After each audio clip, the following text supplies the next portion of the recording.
Salut la famille, j'espère que vous allez bien, que vous avez passé une bonne soirée. Premier match du Paris Saint-Germain ce soir, on a assisté 3-0. Voilà, c'est bon, la facture elle est donnée. On commence bien, on démarre bien, on prend les trois premiers points. Pour faire ce live débrief, bah, évidemment je vais attendre que vous arriviez, puis derrière après on fera un petit point mercato léger, parce que vous savez très bien qu'en ce moment les infos c'est pas vraiment ça. Allez, je vais commencer par vous saluer comme d'habitude. Salut Tinik, salut Maggie, comment vas-tu? Maggie, d'ailleurs, je voulais savoir si c'était toi qui étais sur notre Discord et qui parle pas, donc ce serait bien que tu parles un peu avec nous. Salut Christophe, comment vas-tu? Allez, je vois que vous commencez à arriver. Salut Ilan, comment ça va? Salut Christophe. Voilà, je vois, ça y est, vous commencez à arriver, on va y aller tranquillement ensemble. Salut Gwenaël, comment vas-tu? Salut Ryan, mon poteau, salut Steven. Nimra, salut à toi. Dylan qui vient d'arriver. Donc voilà, pour ceux qui ne le savent pas encore ou qui n'ont pas l'habitude, n'hésitez pas à venir sur le Discord. Je vous ai mis un post où en fait il y a une adresse, c'est très simple en fait. Vous pouvez télécharger si vous voulez mettre ça sur votre téléphone, vous le téléchargez sur votre téléphone, sur votre ordinateur portable tout simplement, ou ordinateur, bref. C'est l'application, ça s'appelle Discord, vous créez un compte, c'est super... ouais, franchement ça se fait super rapidement. En 3 minutes c'est bouclé et hop, vous avez l'adresse que je vous ai donnée sur un des posts, en plus juste en dessous je vous avais donné le descriptif, et puis vous faites copier-coller, vous le mettez sur rejoindre un groupe et puis hop vous arrivez sur le groupe de la page JD Team Paris. Voilà, on est une bonne quinzaine, vingtaine à chaque fois à discuter ensemble, ça rigole bien, c'est bon enfant, c'est vraiment pur supporter parisien.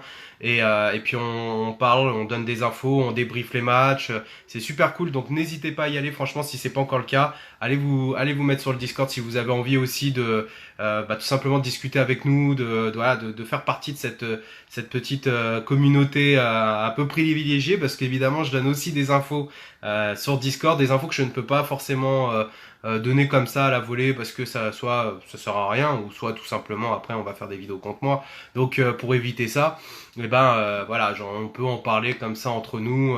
Alors, je vais pas tout donner, mais je vous donne quand même des petites infos supplémentaires par rapport à ce que je donne d'habitude sur les lives ou même à l'écrit. Donc n'hésitez pas à y aller.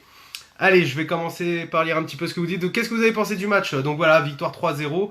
Hein, moi, je trouve que c'était pas mal. Je trouve que c'était pas mal. On voit un Paris Saint-Germain en rodage qui est un peu mixé entre des jeunes et des moins jeunes, tout simplement, plus expérimentés. On voit bien. On l'a bien vu, il y a eu du mal un peu à créer une alchimie sur les trois de devant, qui étaient Nkunku, Di Maria et Neymar. Neymar qui était plus dans un poste d'avant-centre. On l'a vu qu'il était moins à l'aise quand même que quand il était sur le côté gauche. Puis il est pas non plus à fond, il a 40% de ses capacités. Donc forcément, voilà, il faut lui laisser le temps de reprendre. Salut Matt, ouais c'est ça ouais. Salut Kevin, comment ça va? Ouais, c'est très sympa, ouais. C'est super sympa. Salut Rachid, comment ça va? Donc voilà, c'est Neymar. Moi, j'ai pas trouvé qu'il était mauvais. J'ai pas trouvé qu'il était exceptionnel comme il a pu déjà l'être. Moi, je trouve qu'il a fait du bon boulot. Di Maria aussi, il a tenté, il a fait des bonnes choses, il a fait des moins bonnes choses. Nkunku pareil, des bonnes choses, des moins bonnes choses. Après, c'est une question de rodage aussi. Ils reprennent la Ligue 1 aussi. L'équipe, on voit, elle est à peine à 40% de ses capacités parce qu'il y a aussi les joueurs qui sont pas là. Donc moi j'ai trouvé ça pas trop mal. C'est pas, il y a pas tout acheté, il y a pas que des bonnes choses non plus. Il y a beaucoup de travail encore à réaliser. D'ailleurs, Tourelle l'a dit en après-match que on gagne 3-0, mais que le contenu n'était pas forcément ce qu'il attendait. Il en veut un peu plus parce qu'il est pas très patient. Ça, j'aime beaucoup ce discours-là. Et je pense que c'est de bon augure pour la suite avec Tourelle aux manettes. Donc voilà, on a eu un système en 4-3-3 qui a démarré en 4-3-3 sur principalement la première mi-temps. Euh, C'était pas mal, on connaît un petit peu on connaît un peu ce système-là. On l'a vu pendant 2 ans avec Unai Emery. Et puis on a vu aussi quand il y a eu les changements vers la 60e minute, un peu plus loin de la 60e minute, on a vu aussi que en changeant Di Maria, en changeant là, s'il a mis des joueurs un petit peu plus offensifs. on voit que ça s'est transformé de 4-3-3, ça s'est un peu transformé en 3-4-3. Et ça, j'ai bien aimé ce petit changement de système, histoire de voir un petit peu comment l'équipe elle réagit, parce que c'est bien de le faire en entraînement, mais les réglages, ça se fait aussi en match officiel, et ça nous permet de voir aussi est-ce que les joueurs sont capables de s'adapter rapidement à un changement de système. Et j'ai trouvé ça très très bien. Et malgré le fait qu'il y avait quand même beaucoup de jeunes, beaucoup de centres de formation, donc c'est aussi plus facile à les travailler sur des systèmes différents. Mais voilà, la cohésion s'est bien passée aussi avec un Rabiot qui a été très très bon. Rabiot très bon, moi j'ai bien aimé son travail. Lassana Diarra qui a fait une excellente première mi-temps, donc très bon aussi. Voilà, je vous donne un peu pêle-mêle un peu tout ce que j'ai analysé de ce match-là. On a vu les entrées aussi de Weah et de Diaby. Weah qui a eu une action dès son premier ballon, a eu une action exceptionnelle où il a mis un poteau, il aurait pu la rentrer dès le début, ça aurait été magique pour lui. Et puis bon bah c'est pas grave, quelques minutes après, il reprend sur une erreur de contrôle du gardien, il a cherché, c'est un but qui a été récupéré avec de l'envie, ça se voit, il a cherché absolument à prendre ce but, il a d'abord fait un pressing sur le défenseur qui défend qui sort le ballon un peu en catastrophe. Et le gardien qui essaye de faire un petit contrôle orienté extérieur, et on voit tout de suite Weah qui lui en chien galeux qui va attaquer le porteur et qui va aller chercher le ballon pour le mettre dans les filets. Franchement, c'était très beau but, voilà, un but qui représente parfaitement le jeu, le jeune surtout, ce jeune attaquant parisien, dans le sens où il a envie, et c'est pour ça aussi que malgré le fait qu'il avait une possibilité de prêt, il est demandé à la direction de rester au club pour apprendre et puis pour rester avec les meilleurs et jouer avec Cavani, Neymar, Mbappé, voilà, des Draxler, donc des grands joueurs. Et quitte à être plus remplaçant qu'en étant dans un autre club, bah il préfère jouer un rôle de doublure plutôt que titulaire dans un club où il apprendra peut-être pas autant. Et ça, c'est tout à son honneur, et on a vu ça, on l'a vu transpirer sur ce but-là. Voilà, ça c'est mon analyse de Weah. Allez, je vais vous lire un petit peu, parce que je vois qu'il y a beaucoup de questions. Alors ne me parlez pas du mercato pour l'instant, puisque le mercato, on verra ça après. Donc je vous demanderai juste déjà dans un premier temps de débriefer le match tous ensemble. Je trouve que c'est quand même plus sympa. Sébastien qui nous dit: salut John, bien on a gagné, mais on voit que c'est un premier match, mais bon, et on est exigeant, lol MDR.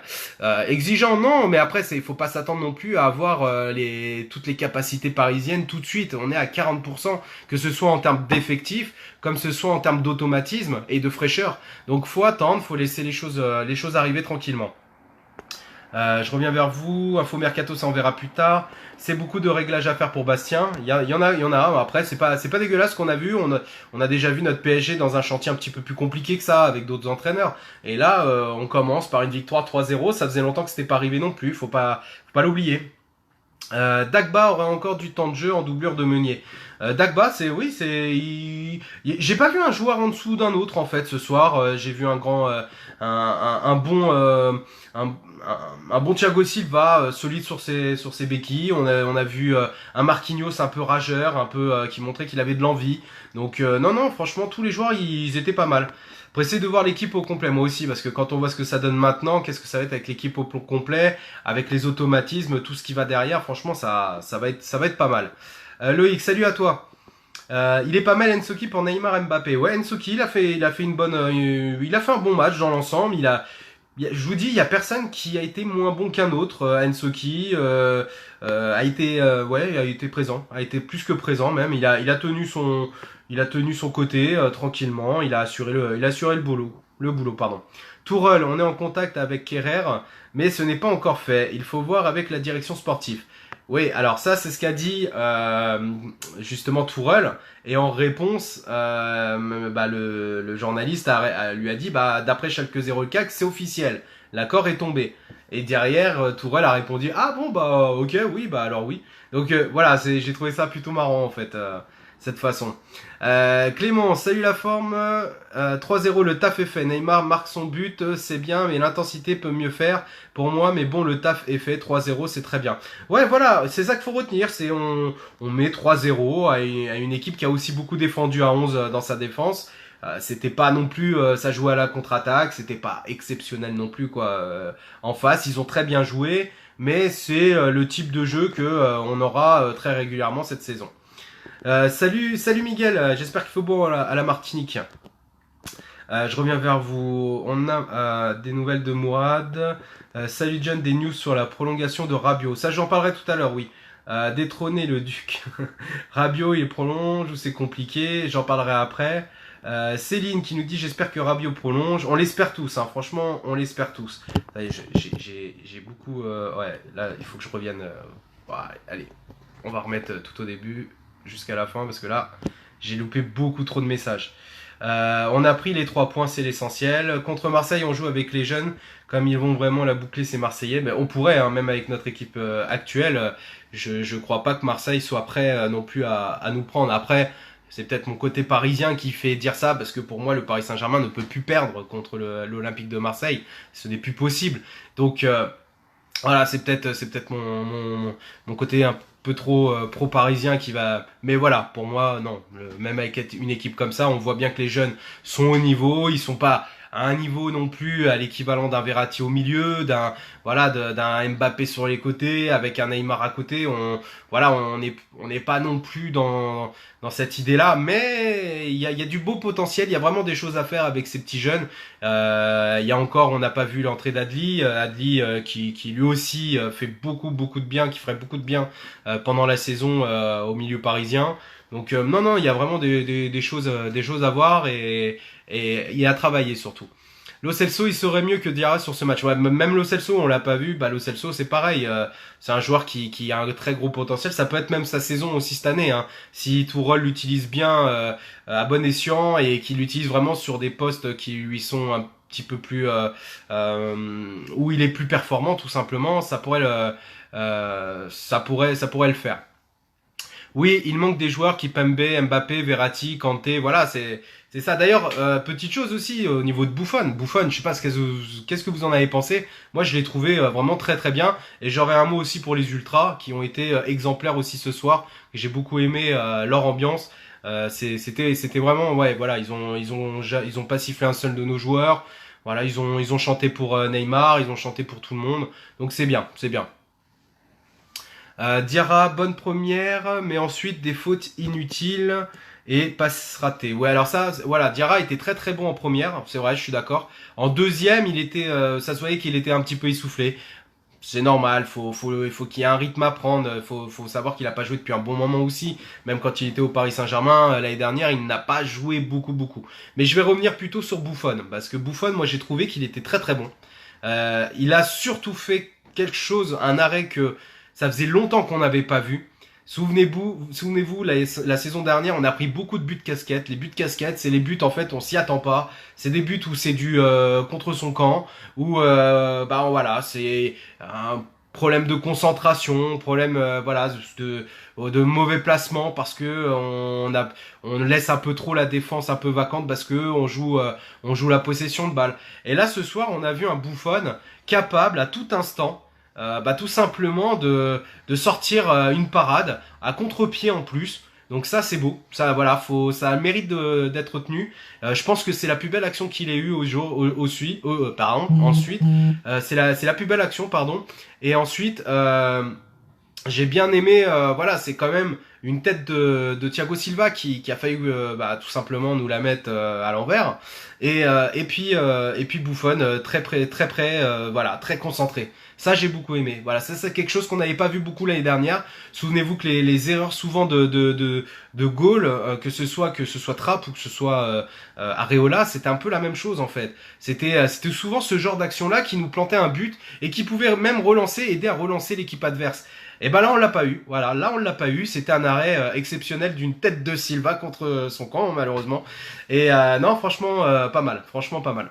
Et vous, qu'est-ce que vous en avez pensé? Après, il y a eu pas mal d'autres sorties qu'il a fait, très serein dans ses sorties aériennes. Voilà. Moi j'ai trouvé Buffon excellent. Ça va être j'ai hâte de voir la gestion que va avoir Tourelle entre Buffon justement et Areola. Voilà, parce que ça va surtout être entre les deux que la place de numéro 1 va se jouer. Et j'ai hâte de voir un petit peu comment il va gérer ça. Est-ce que ça va être comme à la version Emery, comme l'année dernière ou l'année d'avant, où t'avais un numéro 1 et puis une fois qu'il était numéro 1, bah, l'autre il pouvait devenir exceptionnel, ça changeait rien, c'était l'un qui était numéro 1 et pas l'autre. Voilà, je sais pas comment Tourelle va le gérer. On sait qu'il y a les 3 premiers matchs de Ligue des Champions également tout simplement qui ne seront pas joués par Buffon, donc forcément par Areola ou Trapp. Voilà, un des deux, je pense à Areola évidemment. On va voir comment ça va se bidouiller tout ça. Eric qui nous dit on voit pas mal de changements, on verra la suite, le jeu est vraiment écarté, les joueurs sont pas confinés au milieu, les défenses plus hautes, on a plus confiance aux gardiens. Ah, c'est clair. Ouais, je suis tout à fait d'accord. Il y a aussi Draxler a une facilité à lire le jeu, c'est une pièce essentielle. Draxler aura aussi sa carte à jouer cette saison. Je pense que tous les joueurs ont leur carte à jouer cette saison. À eux de montrer leur talent, à eux de montrer de quoi ils sont capables cette année. Voilà, on attend beaucoup de choses. On attend surtout une belle Ligue des Champions, ne pas sortir par la petite porte. Au contraire, justement, aller défoncer les portes des huitièmes, des quarts, des demi, voire la finale. Voilà, c'est comme tout Parisien. Moi, je les vois gagner. Je veux les voir gagner. Chaque ligue, même si le côté, voilà, faut rester prudent, faut prendre du recul, pas être trop supporter, me fait dire que la Ligue des Champions, c'est plus une affaire de 2 à 3 ans. Mais moi j'ai envie d'y croire dès cette année. Voilà, on aura une belle équipe. Cette année, on va avoir de belles choses à faire. Et la direction, faut leur faire confiance. Attendez la fin du mercato avant de juger que ce soit Enrique, Nasser ou qui que ce soit au Paris Saint-Germain. Attendez la fin du mercato et on jugera après. On m'a forcé un petit peu. Des nouvelles de Verratti et Cavani. Non, j'en ai pas plus que vous là-dessus. Non. Les Titi, du très très bon ce soir. Ouais, franchement, ouais, je suis d'accord avec vous. Voilà, si vous avez des questions, je pense que j'ai fait un peu le tour du match. J'ai pas parlé de tout le monde évidemment. J'ai pas envie de faire un live qui va durer 1 heure ou deux. Je pense qu'on peut rester sur du standard, de l'analyse pure et simple. Et d'ailleurs, si vous avez des choses que vous avez relevées sur ce match, n'hésitez pas qu'on les commente ensemble. Silva voulait montrer au parc le talent de Buffon. Ouais, c'est peut-être ça. J'ai pas aimé l'attitude de Neymar quand il a été remplacé, malgré que je l'adore. Après, c'est comme tout joueur, comme toute star, on veut jouer tout le temps. Tourelle a fait ce changement-là. Je pense que c'est parce que pour lui, il estimait qu'il avait 80 minutes dans les jambes. Faut pas oublier qu'il sort quand même d'une Coupe du Monde où juste avant il a été blessé gravement à la cheville et pendant la Coupe du Monde il a pris énormément de coups sur cette fameuse cheville. Donc faut comprendre aussi que Tourelle ne veut absolument pas prendre de risques. Il a 1 mois pour préparer ses joueurs, 1 mois et demi à peine pour préparer ses joueurs pour les premières échéances de Ligue des Champions qui auront lieu normalement courant septembre-octobre dans cette période-là. Donc voilà, c'est plus septembre je pense. Il les prépare, il faut pas prendre de risque, faut pas prendre le risque de tout simplement de blesser l'un de nos meilleurs joueurs, ça sert à rien. Voilà, on y va tranquille, on mène 2-0 au moment où il se fait sortir par Tourelle. C'est pas bon, il est pas content, mais il faut bien qu'il faut que ce soit comme ça et c'est tout. Un truc me chagrine, t'as mis une photo de N'Golo Kanté en commentaire avec le maillot du PSG, ça travaille dans l'ombre. Oui, mais moi je vous l'ai toujours dit pour Kanté, alors oui, on va dire que je suis fou, que je force, ce que vous voulez. Mais moi je reste confiant tant que on n'aura pas recruté tant qu'on n'aura pas recruté un milieu justement là et qui s'appelle pas Kanté, pour moi c'est Kanté parce que c'est la priorité du Paris Saint-Germain et ils vont mettre toute leur force dessus. Salut Chokri, comment vas-tu? Comment tu vas poto? David, Neymar a pris du poids, non? Je sais pas s'il a pris du poids, en tout cas il s'entraîne dur. Vous dire qu'il... Ouais, non, je pense pas. Celui qui a pris par contre, je sais pas si vous avez remarqué, celui qui a pris beaucoup de masse, c'est quand même Mbappé. Mbappé, quand il est arrivé, quand on le voit maintenant sur les photos, on voit il a pris beaucoup de masse musculaire. Franchement, c'est ça qui est impressionnant et à retenir. Ouais Ben. Qu'en penses-tu de la nouvelle recrue? Comment il s'appelle? Kehrer. Alors Kehrer, moi j'adopte ce choix. Alors, je vais pas vous mentir, je n'en sais pas plus que vous que les vidéos que j'ai pu voir de Kehrer sur les réseaux ou que ce soit sur YouTube ou quoi que ce soit. Je ne peux pas me prononcer. Je sais juste que la presse allemande, comme les professionnels allemands, les spécialistes allemands, disent que du bien. Voilà, disent que du bien de ce joueur-là, que c'est une pépite pour eux. Est-ce que nous, c'est une pépite pour nous? Je ne sais pas. Il va falloir attendre. Il va falloir attendre de voir. On voit ça a l'air d'être un joueur assez agressif sur le porteur, avec un peu de tempérament, solide sur ses jambes aussi. Voilà, peut-être un petit Kipembe bis, je sais pas. Faut attendre, faudra attendre de voir quand il va intégrer le groupe. Faudra attendre de voir comment il va s'adapter à la langue française, au Paris Saint-Germain, aussi à Tourelle. On va voir après. Voilà, ça reste un Allemand. Les Allemands ont tendance à bien s'entendre avec leur coach allemand, donc moi je pense que c'est bien. Et puis c'est surtout qu'il est polyvalent, et c'est ce que je vous avais annoncé comme info. Souvenez-vous, je vous avais dit que ni Bonucci ni Boateng ne viendraient au Paris Saint-Germain, et que ce serait plutôt un jeune défenseur polyvalent. Je vous avais parlé de Pavard, qui était le choix numéro 1 dans ce poste-là, puisque c'est un peu le même profil, un joueur capable de jouer défenseur central comme sur les côtés, et voire même de monter d'un cran. Et ben voilà, peut-être que ça a pas pu se faire, parce que comme je vous avais expliqué, Stuttgart ne veut pas vendre au Paris Saint-Germain, ça a fait blocus, donc ils se sont rapatriés peut-être sur un autre joueur, et ils ont utilisé le côté, je vous l'avais dit, que la presse parlait beaucoup de joueurs, mais ça ne voulait pas dire que c'était ces joueurs-là, et que le Paris Saint-Germain justement profitait du fait que la presse soit focalisée sur un joueur pour aller travailler dans l'ombre un autre. Et ben c'est ce qui s'est passé. Et voilà, bravo à la direction parisienne qui a fait ce transfert sans que personne s'en rende compte, aucun informateur, que ce soit voilà, tous les médias confondus, personne n'a vu venir ce transfert-là. Et moi je dis bravo. Voilà, moi en tant que supporter, hein, je vous l'ai toujours dit, je me mets toujours dans la position du supporter parce que j'en suis un, et que je suis pas un journaliste comme beaucoup le disent ou le prétendent.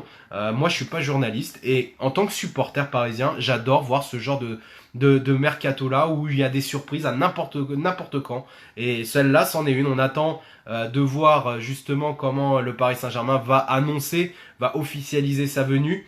On attend, mais je trouve que l'idée est très bonne. Voilà, ça permet de concentrer notre enveloppe de recrutement, parce qu'il va y avoir quand même le départ de Guedes qui va renfouler les caisses. Et il faut voir après comment le reste de l'enveloppe va être utilisé pour le milieu, par exemple, pour le poste que l'on a besoin et qu'il faut absolument combler. Salut Johan, Diarra, je l'ai trouvé très bon ce soir. Ouais, très très bon. Moi j'ai bien aimé. Ça se voit qu'il a fait la prépa. Voilà, moi j'ai bien aimé. Juste surtout la première mi-temps. Deuxième mi-temps, il a commencé un petit peu à baisser le rythme. On a vu que ça se tassait un petit peu au milieu. Et puis voilà, le petit changement. Tourelle, il a très bien ciblé où la carence commençait à se ressentir dans le jeu. Hop, il a fait son petit changement. Il a remplacé Alassane Diarra. Il a remplacé Di Maria. Tac tac, ça s'est fait tranquille, et hop, on est passé d'un système 4-3-3 à un système 3-4-3, et très offensif, et c'était bien. Voilà, moi j'ai bien aimé, c'était une belle partie pour un début de championnat. C'est une belle partie, surtout quand on voit qu'on n'a pas tout notre effectif.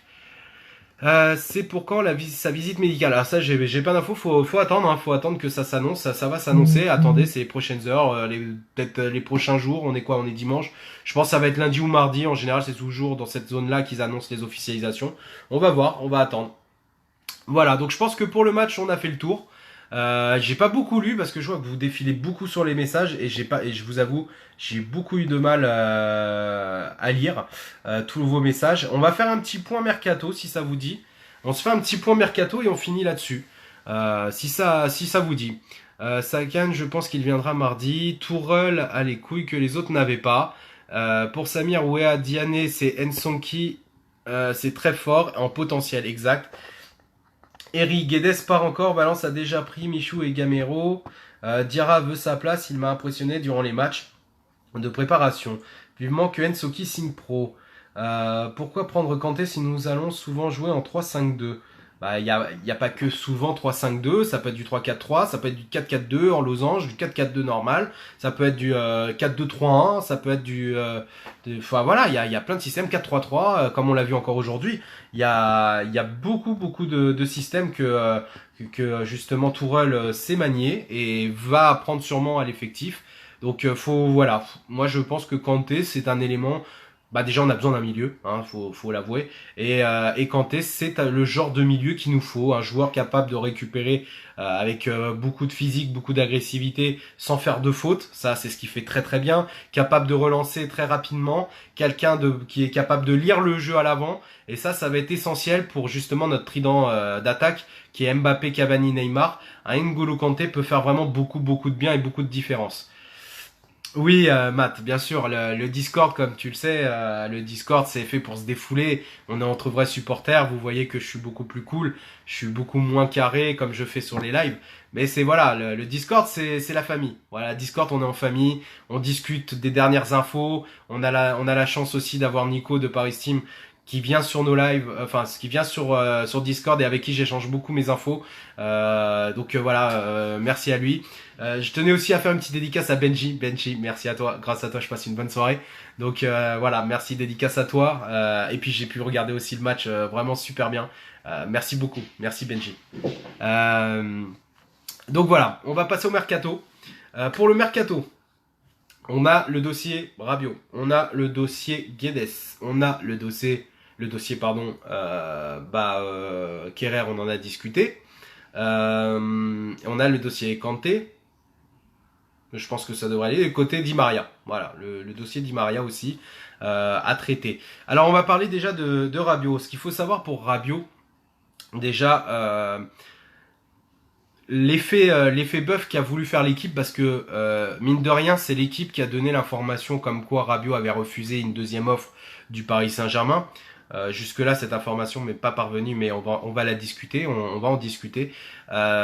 Moi, j'ai trouvé que le timing était parfait, comme l'équipe aime le faire, c'est-à-dire que on annonce ça le matin, juste avant, je crois que c'était hier ou ce matin, je sais plus, juste avant justement la rencontre, la première rencontre du Paris Saint-Germain. Donc c'est clairement de la déstabilisation, c'est clairement de l'anti-parisianisme. Qu'il ait refusé ou pas, peu importe, dans le sens où ça se voit que c'est fait à ce moment-là. Voilà, c'est fait volontairement pour que les joueurs, enfin pas les joueurs, mais les supporters lisent cette information-là, se disent voilà, les supporters ils se disent ouais, pourquoi il veut pas prolonger, c'est n'importe quoi, bah dégage, ouais, on n'a pas besoin de toi, nanana. Voilà, le discours vraiment du supporter qui ne va pas analyser plus que ça, qui va juste regarder l'information et la traiter comme telle, et du coup va aller au Parc des Princes et va aller siffler le joueur. Heureusement, on a justement des ultras qui n'ont pas sifflé le joueur. On a des ultras qui a chanté tout le long pour couvrir sûrement aussi quelques sifflets, parce que j'ai cru entendre quelques petits sifflets par-ci par-là. Mais on a vu que les ultras ont couvert beaucoup ce genre de sifflets. Ils ont chanté pour tous les joueurs quasiment. Ils ont chanté pour la ville de Paris, pour le club de Paris. Donc félicitations à eux et je les remercie personnellement, et je pense qu'au nom de beaucoup de supporters, on peut les remercier.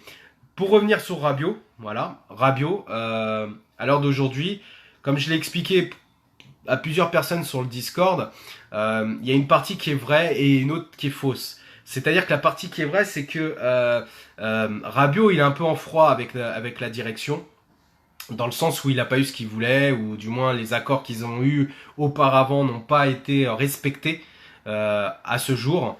Donc c'est un peu une sorte de bras de fer, certes, mais c'est pas un bras de fer non plus qui va s'éterniser. C'est comme ça peut laisser entendre quand on voit les dernières infos de l'équipe. C'est un bras de fer pour justement obtenir ses droits, enfin du moins obtenir gain de cause sur les promesses qu'il a eues et qui n'ont pas encore été mises sur papier.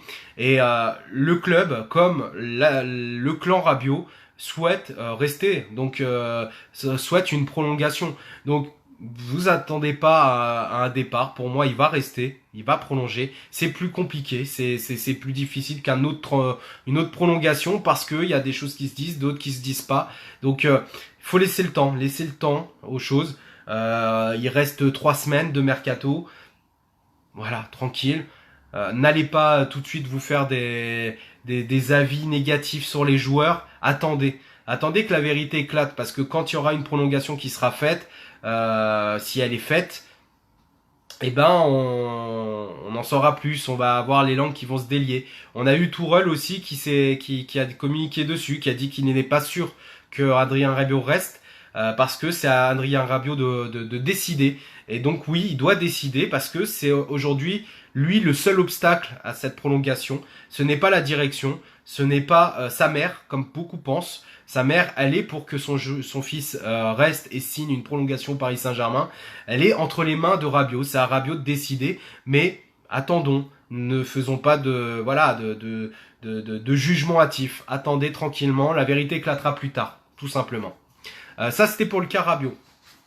Donc, Céline qui nous dit qu'il soutient Rabiot, c'est très bien. Kanté qui a posté un tweet, qui a posté quoi, Nico, si tu parles par rapport au match d'hier, ça me paraît logique étant donné qu'il est actuellement joueur de Chelsea, ça me paraît logique qu'ils disent qu'il est content de ce premier match avec Chelsea, sachant qu'il a marqué un but, et donc forcément, bah, il faut... Voilà, c'est normal qu'il le fasse comme tous les joueurs, comme tous les Parisiens, qui vont aussi, là, aujourd'hui, se manifester sur les réseaux sociaux pour fêter cette première victoire, tout simplement. Rabiot, Verratti, Kanté, ce serait trop beau. Rabiot est jeune, égocentré et fier. Bref, il a tout d'un grand. Oui, voilà, Guillaume. Moi, je suis d'accord avec vous. Faut pas gueuler. Faut pas rentrer dans ce jeu d'anti-parisianisme. N'oubliez pas, Rabiot, c'est un titi parisien. S'il s'en va, eh ben, il s'en va. Voilà, c'est tout. Qu'est-ce que vous voulez? C'est qu'on n'a pas pu trouver d'accord. Eh ben, nous, on soutiendra la direction. C'est-à-dire qu'il est parti, il a décidé de partir. Eh ben, il part. On soutiendra la direction. Par contre, s'il prolonge et qu'il reste, on soutiendra et la direction et le joueur, ce qui est normal. On est des Parisiens, on n'est pas des, voilà, on est des vrais supporters, ou alors on n'est pas supporters. En janvier, il peut partir libre s'il prolonge pas. Oui, s'il prolonge pas, oui. Après, je ne pense pas que ça se terminera comme ça. Salut Pascal, comment vas-tu? Seb, c'est l'OM, lol. Donc voilà, ça j'ai parlé du cas Rabiot. Pour le cas Guedes, comme je vous l'ai dit sur mon dernier live, il est parti pour partir. Sa priorité était Valence. C'est toujours le cas d'après ce que j'ai pu comprendre. Donc Valence qui est prêt à faire des efforts, qui est prêt à beaucoup de choses, mais le Paris Saint-Germain qui est pas prêt non plus à tout donner, mais qui est prêt aussi à le laisser partir. La possible transfert justement là qui devrait être officialisé très bientôt de Kerrer montre que peut-être en interne Valence c'est réglé ou tout simplement avec un autre club. En tout cas, Guedes c'est parti pour partir, il ne va pas rester. Je pense que c'est bien parti pour ça. On a besoin de ce transfert-là pour faire notre mercato aussi. Qu'est-ce qu'il y a d'autre? Di Maria, comme je vous l'ai toujours dit depuis le début du mercato, sur tous mes lives, Di Maria, lui a demandé à rester au Paris Saint-Germain avant la Coupe du Monde. Ils ont dit, le Paris Saint-Germain a répondu que tout dépendrait des offres qui viendraient sur le bureau pour lui. À ce jour, il n'est pas parti. On sait que Di Maria, comme je vous l'ai déjà informé, Di Maria souhaite retourner en cas de départ en Espagne. Il a des propositions en Italie, mais il souhaite en priorité l'Espagne. Donc, il faut attendre. Le mercato est encore long. Donc, faut attendre les 3 prochaines semaines. Il y a plus de chances qu'il reste, qu'il parte plutôt. Il y a plus de chances qu'il reste plutôt qu'un départ. Maintenant, tout est possible. C'est le mercato. Tout est possible. Faut attendre. Là-dessus, je n'ai pas plus que ce que je vous donne. Donc ça, c'était pour Guedes et pour Di Maria. Qu'est-ce qu'il y a d'autre à traiter sur le mercato? Le petit jeune Kerrer, donc comme je vous en ai parlé juste avant sur le live débrief, on a posé la question, je vous en ai parlé. Très bonne recrue, comme je vous ai annoncé, voilà, c'était ce type de joueur là. Je ne savais pas que ce serait lui. Je pense que personne ne le savait. En attendant, ça a été lui, ça a été un choix de la direction. Je pense qu'il a été gouverné par Tourelle aussi, puisque c'est le genre de joueur que Tourelle connaît et affectionne. C'est pas mal. Ça peut être à découvrir, voilà. Comme Verratti, quand il est arrivé chez nous, c'était à découvrir, et bah peut-être qu'on a un nouveau Verratti, mais en défense. Donc à découvrir. Et puis au moins, je pense que le choix est intelligent, parce que mettre un Boateng dans une défense ou qui peut être sollicité à 3, avec Kipembe, Marquinhos, Thiago Silva, un Boateng aurait pu faire de l'ombre, aurait pu être dérangeant. Et je sais que au sein du vestiaire, il y a des joueurs certains joueurs se sont manifestés contre ce transfert-là de Boateng. Par ailleurs, il ne fera pas, comme c'est un jeune prometteur, il ne fera pas d'ombre à des Kipembe qui ont besoin aussi de temps de jeu cette saison, qui est champion du monde, je vous le rappelle. Donc à bien utiliser cette saison, Tourelle devrait quand même l'utiliser correctement. La valeur est de 37 millions d'après ce qu'on a lu. Je ne crois pas qu'on soit à ce montant-là. Ça me paraît étonnant qu'on soit sur 37 millions. Peut-être 37 millions avec des bonus compris. Donc peut-être un 30 millions plus 7 millions en bonus ou un 27 plus 10 millions en bonus. On va voir, on attend d'avoir les officialisations pour voir si ça va être pas mal. Mais 37 millions, ça me paraît gros. Je pense que ça doit être un petit peu moins. Donc ça, c'était pour lui. Et puis pour Kanté, Kanté, moi, je reste sur mes positions. Oui, pour moi, c'est Kanté qui viendra signer au Paris Saint-Germain avant le 31 août. Pour moi, c'est lui. Je n'ai pas eu d'informations qui ont été contraires à cette information-là qui m'a été divulguée il y a déjà 3 semaines, un mois. Donc là, pour moi, c'est toujours pareil. Je ne vois pas pourquoi ça changerait. Je sais que je suis à contre-courant par rapport à tous les médias. Beaucoup pensent que je dis des conneries là-dessus. Maintenant, moi, je fais confiance, comme je vous l'ai toujours dit, aveuglément à ma source principale qui m'annonce Kanté au Paris Saint-Germain. J'ai envie d'y croire, hein. Je suis comme vous, même si c'est compliqué, même s'il y a plein de choses qui, de par les, voilà, comme on entend par la presse, voilà, c'est compliqué, c'est ci, c'est ça. Vous avez vu le transfert qui a été fait en Zoom Zoom là, à l'instant, on l'a vu, on a tous été témoins d'un transfert malgré le fait que tous les projecteurs étaient braqués sur le club du Paris Saint-Germain. On a vu que le Paris Saint-Germain était capable de négocier avec un club comme Schalke sans que ça s'ébruite, sans que personne soit au courant, même les médias les médias allemands qui sont très proches des dossiers en général ou très proches des clubs, même eux n'ont pas eu ces informations-là. Donc si le Paris Saint-Germain est capable de faire ça, dites-vous que le Paris Saint-Germain est aussi capable de travailler dans l'ombre pour un N'Golo Kanté. Et donc on verra si le temps va me donner raison. En tout cas, moi je l'espère, puisque N'Golo Kanté, je trouve que c'est le joueur qu'il nous faut. Boateng, sérieux, n'importe quoi, il est cassé ce joueur. Après, je dirais pas qu'il est cassé. À son meilleur niveau, il aurait pu apporter beaucoup de choses au Paris Saint-Germain. Mais je pense que le recrutement du petit jeune Kerrer est beaucoup plus intelligent. Voilà, c'est mon avis. Après, on n'est pas tous obligés de le partager. Je ne dis pas que Boateng était une quiche ou que Boateng n'est pas fait pour le Paris Saint-Germain. Je dis que le choix me semble beaucoup plus correct. Et puis surtout en termes de valeur, puisque Boateng, on sait que le Bayern en voulait dans les 50 millions. Donc moi je préfère que le Paris Saint-Germain mette ses sous sur un joueur prometteur, qui a de l'avenir, qui est jeune et qui ne fera pas d'ombre en plus à nos titulaires indiscutables actuels et à nos jeunes comme Kipembe. Donc voilà, c'était mon avis là-dessus. Et apparemment oui, il s'est blessé. Apparemment il se serait blessé au genou droit aussi. Oui, Samir, je suis d'accord avec toi. Boateng, à son meilleur niveau, il est énorme. Il aurait été énorme au Paris Saint-Germain, c'est sûr. Avec Thiago Silva et même avec Kipembe, j'ai envie de faire une triplette comme ça aurait pu être énorme. Mais à l'heure d'aujourd'hui, quand on voit le recrutement, comment ça se passe, je pense qu'il nous manque un latéral gauche. Le latéral gauche, moi, le nom qu'on m'a cité, ça a toujours été Guerreiro.